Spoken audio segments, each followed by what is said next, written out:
Um fórum internacional de COPAL, MEP como partido está afiliado na COPAL, nós temos partido rumano de Corsau Humano também está afiliado e nós também temos a República Dominicana aqui na Aruba, ela vai via Zoom também tem 12 outros países que seguem o fórum aqui Porto Rico, Argentina, México, de onde é essa lanta e o tema é colonização e decolonização. E a verdade o tema que nós estamos brincando agora aqui com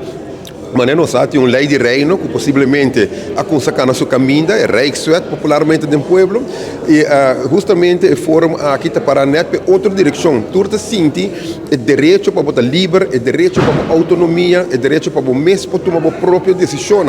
E não colonização, mas é outro que tomar pavo. Ora, para passar turcos, por exemplo, para a Holanda, para o Rijkswet, a Holanda toma decisão pavo. Só que está o contrário, está sente Belize também, está uma isla com 44 anos passa igual conosco, nós temos 40 anos de estado essa parte, nós temos aqui desde 44 anos passar. Porto Rico deu uma tremenda apresentação e me quero segurar que tu é experto na que viva o tema aqui, o qual que sali for do fórum aqui o world apresentando um plenário de COPAL, se aquilo toma lugar fim de luna aqui, e assim nós busca maneira de buscar sostener toda a plataforma. COPAL está tem para latino, tem outro, tem diferente, outra nação unida também caminha conosco por cana, primordialmente para o qual está tomando lugar conosco agora aqui, para o nosso Boneiro também tem uma situação que nós também lançamos uma comissão que visitar Aruba semana passada, que vai Corsau depois San Martin, buscando sustento para o qual Julana está sendo com de caso aqui. Mas que era um tremendo fórum, Joe Coleman lidera o fórum aqui, é membro oficial do COPAL também, para o partido MEP,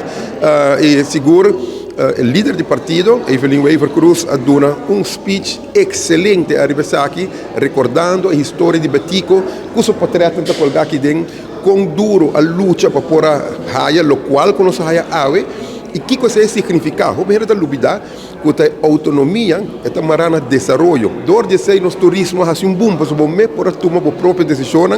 e agora que nós estamos na víspera para caminhar com Mike e Manny Herlin entregar,